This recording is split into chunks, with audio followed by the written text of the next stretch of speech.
جاننا یا اس بات کو ریئلائز کرنا ہمارے لیے کوئی مشکل کام ہے؟ تو بالکل بھائی یہ ایک شہادت ہے، اور اس شہادت کو بڑے غور و فکر سے اور بڑی سوجھ بوجھ کے ساتھ جو ہے وہ یہ دینا ہے، تاکہ حشر والے دن ہم اس سے مستفید ہو سکیں اور جنت میں جانے کا ذریعہ بن سکیں۔ سر آپ کی گفتگو یقیناً یہ بڑی اہم بات ہے، ہمیں یہ سب چیزوں کو مد نظر رکھتے ہوئے اپنا ووٹ کاسٹ کرنا چاہیے۔ بہت اچھی گفتگو کی آپ نے۔ تو سر سوال میرا وہی ہے کہ آپ کس کو ووٹ دیں گے؟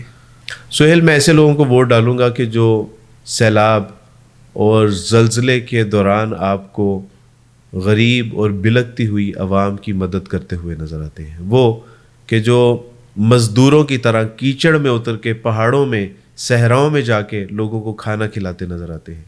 میں ان لوگوں کو ووٹ دوں گا کہ جو رمضان میں غربا میں راشن تقسیم کرتے ہوئے نظر آتے ہیں، جو گرمیوں میں اور ٹھٹھراتی سردیوں میں لوگوں کے لیے راحت و آرام کا سامان کرتے ہیں۔ میں ان کو میں ان کو انشاءاللہ ووٹ ڈالوں گا۔ میرا ووٹ ان لوگوں کے لیے ہوگا کہ جب کوئی ختم نبوت کے اوپر کوئی حرف آتا ہے تو وہ اس کے لیے گھر بار چھوڑ کے سڑکوں پہ نکل آتے ہیں۔ تو انشاءاللہ میرا ووٹ ان لوگوں کے ساتھ ہے کہ جو دیندار لوگ ہیں، جو اللہ اور اس کے رسول کا نام لینے والے ہیں، جو جہاد کا نام لینے والے ہیں، جو دعوت و تبلیغ کا نام لینے والے ہیں، جو ختم نبوت کا نام لینے والے ہیں، تو انشاءاللہ میرا ووٹ ان کے ساتھ ہے۔ جی انشاءاللہ۔ اچھا سر، ایک طرف آپ کہہ رہے ہیں کہ سیاست ایک گندا تالاب بن چکا ہے، تو کیا سر دیندار طبقے کو پھر سیاست میں آنا چاہیے؟ دوسری بات یہ کہ نبی پاک صلی اللہ علیہ وسلم کی تعلیمات سے پتہ چلتا ہے کہ ایسے شخص کو ووٹ منصب نہ دیا جائے جو کہ منصب کا طلبگار ہو۔ جی سہیل، آپ نے بالکل بہت معقول بات کی ہے کہ یہ اس وقت ایسا تالاب ہے کہ جو اس میں اترے گا بہرحال وہ اپنے آپ کو بچا نہیں سکتا۔ تو اس میں سہیل آپ اس بات کو ایسے سمجھیے کہ اگر کوئی تکلیف میں ہے، کسی کا بچہ جو ہے وہ ایک ایسی دلدل میں گر چکا ہے کہ جو اسے دیکھتے ہی دیکھتے نگل لے گی، تو آپ، میں یا ہم میں سے کوئی ایسا درد دل رکھنے والا شخص جو اس بچے کو بچانا چاہتا ہے، تو کیا ہمارے لیے ممکن ہے کہ اس تالاب میں اترے بغیر یا اس دلدل میں اترے بغیر اس کو؟ تو بالکل آپ اس کو اسی طرح سمجھیے کہ جیسے ہم چھوٹی برائی کو اختیار کر رہے ہیں بحیثیت ایک بڑی برائی کو منتخب کرنے کے لیے۔ تو ہمارے علماء کرام بھی اسی لیے، یا ہماری دینی جماعتیں بھی اسی لیے اس میدان میں اتر رہی ہیں کہ بہرحال دو چیزیں ہیں۔ ایک تو یہ ہے کہ کلی طور پہ سیاست سے، ریاست سے جو ہے وہ تہہ دامن ہو کے تو خانقاہوں میں بیٹھ دیا جائے، اور پھر یہ جیسے لوٹ گھسوٹ کرنے والے حکمران ہیں وہ لوٹیں ملک کو اور دونوں ہاتھوں سے جی کھول کے لوٹیں۔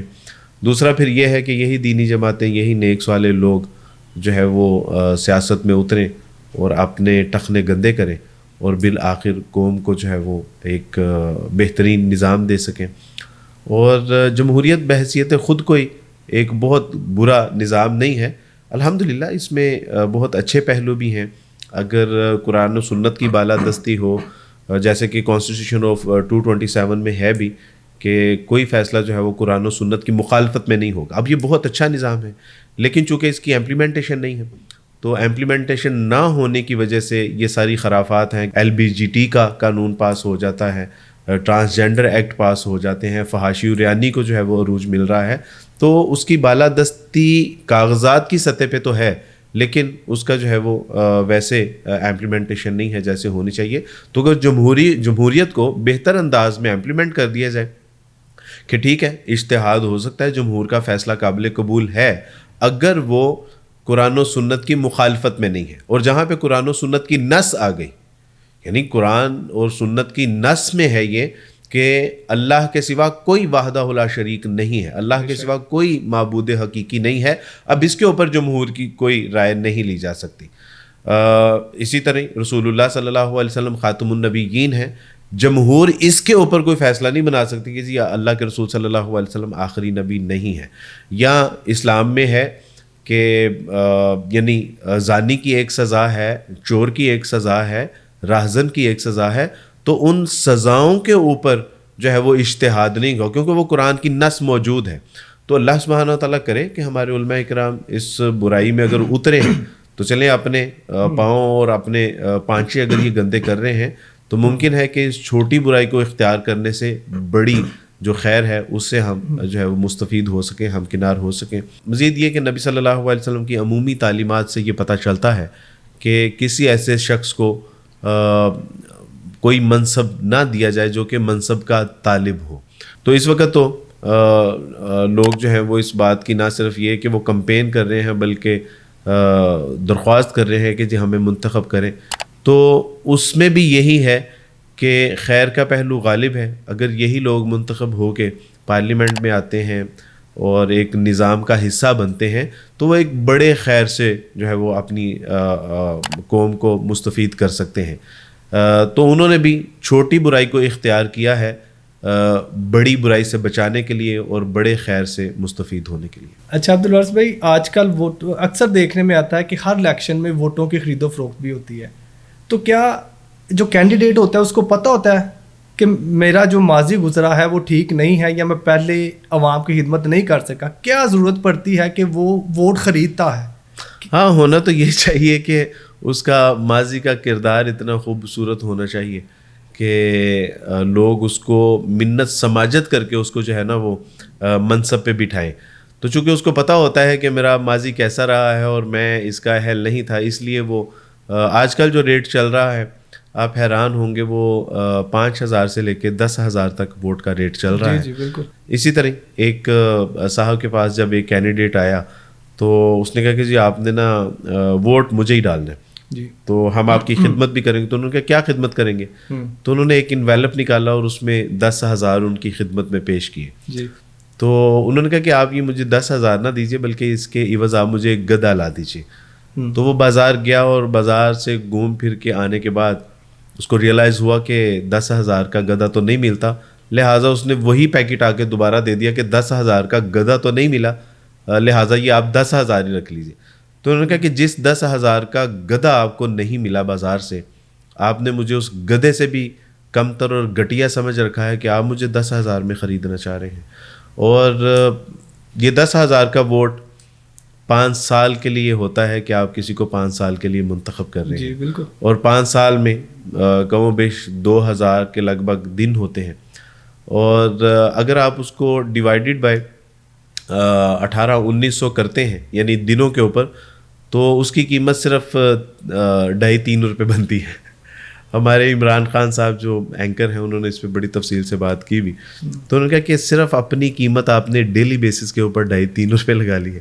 تو یہ سچی بات ہے کہ یہ نہ ہمیں لسانیت کی بنیاد پہ ووٹ دینا چاہیے, نہ اس کو بیچنا چاہیے, اور نہ ہی ہمیں قومی یا جو ایک علاقائی یا لسانی یا برادری بنیاد کے اوپر اس ووٹ کو کاسٹ کرنا چاہیے. جیسے کہ میں نے پہلے بھی عرض کیا کہ یہ ایک گواہی ہے, اور گواہی پیسے دے کے نہیں لی جاتی بلکہ یہ ایک گناہ کبیرہ کا ایک ارتکاب ہے کہ جو ہم کرنے جا رہے ہیں. اور اس سے صرف یہ نہیں ہے کہ میں ہی اس کا جو ہے وہ شکار ہوں گا, وہ جو اس کی کرپشن ہوگی, جو لوٹ گسوٹ ہوگی, یا اس کے غلط اقدام ہوں گے, جو خلاف شرع معاملات ہوں گے, صرف میں نہیں بلکہ پوری قوم کو 5 سال کے لیے اس کو بھگتنا پڑے گا, اور اس کا سارا وبال جو ہے وہ میرے ذمہ ہے. سر یہی میں سوال آپ سے کرنے لگا تھا کہ جو لوگ ووٹ خریدتے ہیں اور جو لوگ پیسے لے کے ووٹ کاسٹ کرتے ہیں, کیا ان کو شعور نہیں ہوتا کہ آج ہم 5,000 روپیہ لے کے ووٹ کاسٹ کر رہے ہیں تو 5 سال پھر ہمیں بھگتنا پڑے گا؟ سچی بات تو یہی ہے کہ ہمیں شعور نہیں ہوتا, اور اگر ہمیں شعور ہوتا بھی ہے تو ہم جذباتیات میں آ کے قوم یا لسانیت کی یا برادری کی سطح پہ آ کے جو ہے وہ ہم ایموشنل بلیک میل ہو جاتے ہیں.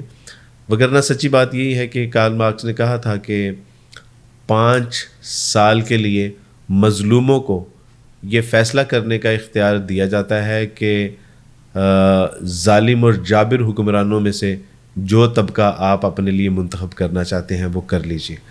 تو یہ ہے ہمارا معاملہ. تو بالکل شعوری طور پہ تو کوئی شخص جو ہے وہ اپنے لیے مصیبت, عذاب اور گندگی نہیں خریدتا, اور اگر اس کو شعور ہوگا تو وہ اس کا ضرور بھرپور استعمال کرے گا. اچھا سر, ایک بات تو ماننی پڑے گی کہ پاکستان کی ایک بڑی سیاسی جماعت جس نے پچھلے کچھ سالوں میں حکومت بھی کی اور اس کو ایک کونے میں لگا دیا گیا, تو سر کیا آپ کو لگتا ہے یہ زیادتی نہیں ہے, یا پھر یہ جو مقابلہ کر رہے ہیں یہ کس کے ساتھ کر رہے ہیں؟ کیا اپنے ساتھ ہی مقابلہ کر رہے ہیں؟ ایک بات تو آپ کو ماننی پڑے گی کہ مارک ٹوین نے ایک کوٹ کہا تھا، اور وہ یہ تھا کہ اگر واقعتاً حکومتوں کا انتخاب عوامی ووٹوں کے ساتھ ہوتا تو عوام کو کبھی بھی ووٹ کا اختیار نہ دیتا یہ حکمران طبقہ. ایک بات تو. دوسری بات یہ کہ ہم کتنے سادہ ہیں. یعنی یہی منظر اگر آپ 2018 میں دیکھیں تو آپ کو یہی منظر نظر آئے گا. یعنی کیا اسی سچویشن میں، بالکل اسی سچویشن میں، کیا نواز شریف اس وقت یہ ساری صحبتیں برداشت نہیں کر رہا تھا؟ کیا اس کو اسلحوں کے پیچھے بند نہیں کیا؟ بالکل ایسا ہی ہوا. ان کی بیٹی محترمہ مریم صاحبہ کو کیا یہی ساری صحبتیں جھیلنی نہیں پڑی؟ کیا جب ان کی اہلیہ محترمہ باہر جو ہے وہ بیماری کی ایک تکلیف جھیل رہی تھی، اس سے نہ ملنے کی جو ایک سزا تھی وہ نہیں دی گئی؟ اسی طرح نہ صرف یہ بلکہ آپ زرداری کو دیکھیے، ان کی بہن کو دیکھیے، ان کی جماعت، بالکل یہی سینیریو نہیں تھا. تو اس وقت یعنی اس وقت جو قوتیں کافہ تھیں اور جو اس وقت ایک رول پلے ہو رہا تھا ریاست اور سیاست کی سطح پہ، آج بھی وہی ہے. تو ہمیں اب بھی یہ بات سمجھنے میں کوئی دقت ہے کہ اس نظام کو لانے والی عوام نہیں ہوتی، بلکہ قوتیں کوئی اور ہیں کہ جو الیکشن کے نام پہ سلیکشنز ہوتی ہیں، اور ہمیں یہ بتایا جاتا ہے کہ جی آپ کا. میں آپ کی اس بات سے یہی آپ سے سوال کرنے لگا تھا کہ کبھی کبھی لگتا ہے کہ یہ جو پاکستان میں ووٹ کاسٹ ہوتی ہے یہ صرف ایک فارمیلٹی ہے. جی بالکل فارمیلٹی ہے، آپ کو یہ بتانے کے لیے کہ آپ کی بہت ویلیو، اور یہ فیصلے شاید کہیں اور ہوتے ہیں. آپ نے اکثر سنا ہوگا کہ جوڑے آسمانوں پہ بنتے ہیں. تو میرے عزیز، جس طرح جوڑے زمین پہ نہیں بنتے، آسمانوں پہ بنتے ہیں، اسی طرح ہماری ریاست اور سیاست کا جوڑ توڑ بھی کہیں اور بنتا ہے، وہ میرے اور آپ کے ووٹ سے نہیں بنتا. اچھا سر، اکثر سننے میں آیا ہے کہ جیسی عوام ویسے حکمران. کیا یہ بات ٹھیک ہے کہ اگر عوام نیک ہوگی، ان کے اعمال نیک ہوں گے تو حکمران بھی اچھا آئے گا؟ جی سہیل، آپ نے بالکل ٹھیک کہا. بلکہ اس کے حوالے سے ایک کال بھی ملتا ہے ہمارے اسلاف کا کہ اعمالکم اموالکم، یعنی جیسے تمہارے اعمال ہوں گے ویسے ہی تمہارے حکمران ہوں گے. دوسرا اس کا لازمی نتیجہ آپ دیکھیے کہ جب آپ کوئی نیک، صالح، اچھا اور اللہ والا کام کرتے ہیں، نیک عمل کرتے ہیں، تو اس کی خیر و برکات تو ہوتی ہے نا. بالکل.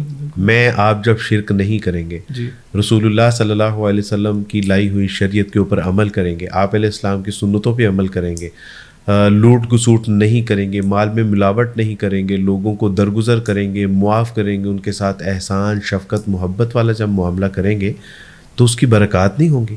بالکل. اور ایسے ہی لوگوں سے بعد میں جو ہے وہ حکمران نکلتے ہیں، ایسے ہی لوگوں کو اللہ سبحانہ وتعالیٰ پھر حکمران عطا فرماتے ہیں. آج یعنی ہم چاہتے تو یہ ہیں کہ اللہ سبحانہ وتعالیٰ ہمیں نیک حکمران عطا فرمائے، لیکن خود نیک بننے کے لیے تیار نہیں ہے. ہم چاہتے تو یہ ہے کہ حکمران لوٹ گسوٹ نہ کرے، لیکن ہم خود لوٹ گسوٹ چھوڑنے کے لیے تیار نہیں ہیں. آج ہم یہ تو چاہتے ہیں کہ اس پاکستان کو جنت کا گہوارہ بنانے والا، لیکن سوچنے والی بات یہ ہے کہ میں نے اور آپ نے اس کے لیے کیا اقدام کیا ہے.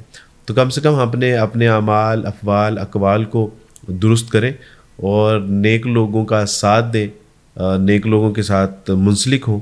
اور اللہ سبحانہ وتعالیٰ اسی طرح معاشرے سے، یعنی ایک یونٹ ہے، یونٹ سے ایک فیملی ہے، فیملی سے ایک خاندان ہے، خاندان سے معاشرہ ہے، قوم، ملک، ملت ہے، اور پھر امت ہے. تو یہ میرے سے شروع ہونا ہے نا. تو بالکل یہ بات درست ہے کسی حد تک کہ میرے اور آپ کے اعمال جو ہیں اس کے سبب سے اللہ سبحانہ وتعالیٰ کے لیے کیا مشکل ہے کہ وہ ہمیں نیک اور صالح جو ہے وہ حکمران عطا فرما دے. کوئی مشکل نہیں ہے. اچھا سر، اس وقت جو ملکی حالات ہیں وہ آپ کے سامنے ہیں، اور جو ہمارے حکمران ہیں ان میں بھی کوئی دینداری نظر نہیں آتی، اور مہنگائی کا جو اس وقت طوفان ہے، اور بجلی، پانی، گیس کے بلوں نے عوام کی کمر توڑ کے رکھ دی ہے. تو سر کیا لگتا ہے آپ کو، یہ کیسا حکمران آئے کہ یہ سارا نظام ٹھیک ہو جائے؟ کیا کہیں گے آپ اس کے بارے میں؟ بالکل. اس میں دیکھیں، میں نے تو پہلے بھی عرض کی ہے کہ آپ ایسے لوگوں کے بارے میں پڑھیں، غور و فکر کریں، سوچیں. ہر شخص کی بایوگرافی موجود ہے، ہر شخص کی تقریریں موجود ہیں، ہر شخص کی تحریریں موجود ہیں. اس کے حلیے سے، اس کی چال ڈال سے، اس کی گفتار سے، اس کے کردار سے پتہ چلتا ہے کہ یہ کیسا شخص ہے. یہ قوم، ملک، ملت کی تقدیر بدل سکتا ہے. تو یعنی ہم ایک جوتا خریدنے کے لیے تو 6 دکانوں پہ وزٹ کرتے ہیں، لیکن اپنے حکمران کا انتخاب کرنے کے لیے 6 لوگوں کی پروفائل نہیں پڑھ سکتے، ان کی تقریریں نہیں سن سکتے، ان کے کردار یعنی ان کے ماضی سے بھی ہم سبق نہیں حاصل کر سکتے. تو یہ مجھے اور آپ کو اس میں اپنا بھرپور کردار ادا کرنا ہوگا. جوتا خریدنے کے لیے جو شخص 6 دکانوں کو وزٹ کر سکتا ہے تو وہ اپنے 5 سال کے لیے جس نے آپ کی یعنی ظاہری اسباب میں تقدیر کا فیصلہ کرنا ہے، آپ کے اچھے برے کا فیصلہ کرنا ہے، تو اس کو منتخب کرنے کے لیے آپ کو بہرحال کوشش تو کرنی پڑے گی، اس کے لیے تو جدوجہد کرنی پڑے گی. اچھا سر، جب ایک اسٹوڈنٹ اپنے ایگزام کی فیس بھر سکتا ہے تو یہ جو حکمران ہیں یہ الیکشنوں کی فیس کیوں نہیں بھرتے؟ یہ سارا بوجھ قومی خزانے پہ کیوں ڈالا جاتا ہے؟ عوام کی جیبوں سے یہ پیسے کیوں نکالے جاتے ہیں جبکہ الیکشن یہ لڑتے ہیں، سیٹوں پر یہ بیٹھتے ہیں؟ تو یہ بھی ایک بوجھ عوام پہ ڈالا جاتا ہے. 5 جگہوں سے منتخب ہوتے ہیں، پھر چھوڑنے بھی پڑتے ہیں، ایک سیٹ رکھتے ہیں اور 4 چھوڑتے ہیں، پھر ان پہ الیکشن ہوتے ہیں تو پھر عوام پہ بوجھ، قومی خزانے پہ بوجھ. تو سر یہ کیا نظام ہے؟ یہ سمجھ سے باہر ہے، یہ ایک عجیب ہی نظام چل رہا ہے. کتنے سادہ ہیں امیر. سچی بات ہے کہ یہ ہماری سادگی ہے کہ آپ کو محض جو ہے وہ الیکشن فیس کا دھیان ہوا ہے، وگرنہ صورت دیگر معاملہ اس سے کہیں مختلف ہے. آپ کو لگا کہ صرف یہ اپنی الیکشن کی جو فیس ہے یہی نہیں بھر پاتے. میرے عزیز، یہ بہت مظلوم طبقہ ہے. ان کی گاڑیوں میں ماہانہ اور سالانہ، بلکہ جب تک یہ اقتدار میں رہیں گے، اس میں جو پیٹرول ڈالا جاتا ہے وہ بھی آپ ہی کے پیسے سے ڈالا جاتا ہے. یہ اتنا غریب، مسکین اور بے یار و مددگار طبقہ ہے کہ پوری دنیا میں یا خاص کر پاکستان میں جب فش کا ریٹ 1500 چل رہا ہوتا ہے تو ان کے پارلیمنٹ میں وہی 1 کلو فش محض 20 روپے کی آپ کو ملتی ہے. یعنی پوری دنیا کا اگر آپ تخمینہ لگائیں تو پوری دنیا میں جو سب سے سستی آپ کو مشروبات ہیں یا کھانے ہیں یا کولڈ ڈرنک ہیں یا آئس کریم ہے، وہ آپ کو پارلیمنٹ ہاؤس میں ملتی ہے. اتنی سستی ملتی ہے کہ 4، 5، 6 اور 20 روپے سے میکسیمم اس کا جو ہے وہ ریٹ ہوتا ہے کسی بھی ایک خاص ڈش کا. آپ کو کیا لگتا ہے کہ صرف یہ پارلیمنٹ میں کھانے ہی جو ہے وہ سستے داموں کھا رہے ہیں، اور وہ بھی آپ کے پیسوں سے؟ بلکہ ان کے بچوں کی فیسیں بھی آپ کے پیسوں سے دی جاتی ہیں، ان کے گھروں کی الیکٹریسٹی کے بل، گیس کے بل، اور جو بھی یہ 5 سال میں مستفید ہوتے ہیں جن جن نعمتوں سے، وہ تمام آپ ہی کی جیب سے ادا کی جاتی ہے. سر پھر یہی بات ہے کہ ان کو غریبوں کا احساس کیسے ہوگا جب یہ جیب سے پیسہ خرچ ہی نہیں کریں گے کہ کوئی چیز کتنے کی مل رہی ہے، ہماری جیب سے کتنا پیسہ جا رہا ہے. عمران خان کی حکومت میں ایک ایسے وزیر تھے، یعنی وہ فائنانس کے منسٹر تھے، تو جس وقت پیاز کی قیمت 200 روپے تھی، ٹماٹر کی قیمت 250 زیادہ تجاوز کر چکی تھی، تو ان کا خیال تھا کہ 20 روپے کلو ٹماٹر ہیں اور 25 روپے کلو پیاز ہے. تو یعنی ظاہر ہے کبھی انہوں نے اپنی جیب سے جب خرچ ہی نہیں کریں گے تو ان کو اس بات کا کس طرح ادراک ہوگا اور کس طرح احساس ہوگا. تو آپ یہ، اور پھر یہی نہیں، آپ کے علم میں یہ بھی بات ہونی چاہیے کہ ہمارے ہاں ایسا بھی ایک بل پاس ہوا ہے کہ جو ممبران ہوتے ہیں جب یہ ریٹائر ہو جاتے ہیں تو تا حیات ان کی تنخواہیں بھی آپ ہی کے پیسوں سے ادا کی جاتی ہیں. تو وہ جو 10,000 تھا نا، وہ 10,000 آپ کی جو خون کی آخری بوند ہے نا، اس کو نچوڑ کے پورا کیا. اور ایک وقت ایسا تھا کہ اجلاس تھا، اور اجلاس میں جب پارلیمنٹیرینز تاخیر سے پہنچے تو قائد اعظم نے جب پوچھا کہ آپ کے تاخیر سے آنے کی وجہ، تو انہوں نے کہا کہ ہم چائے پی رہے تھے.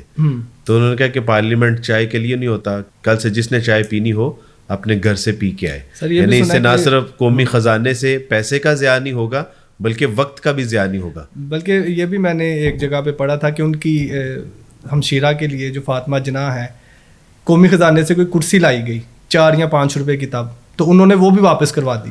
تو بالکل ہم کہتے تو ہیں کہ جو ہے وہ حکمرانوں کا انتخاب کیسے کریں، ایسے کریں کہ جن کا کردار، سیرت و کردار، اور جن کے دل میں احساس ہے، جذبات، احساسات، کیفیات ہیں، ایسے لوگوں کا جو ہے وہ انتخاب کیجیے.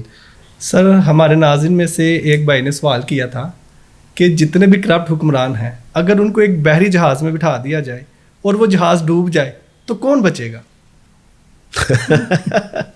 میرا خیال ہے کہ پاکستان بچے گا.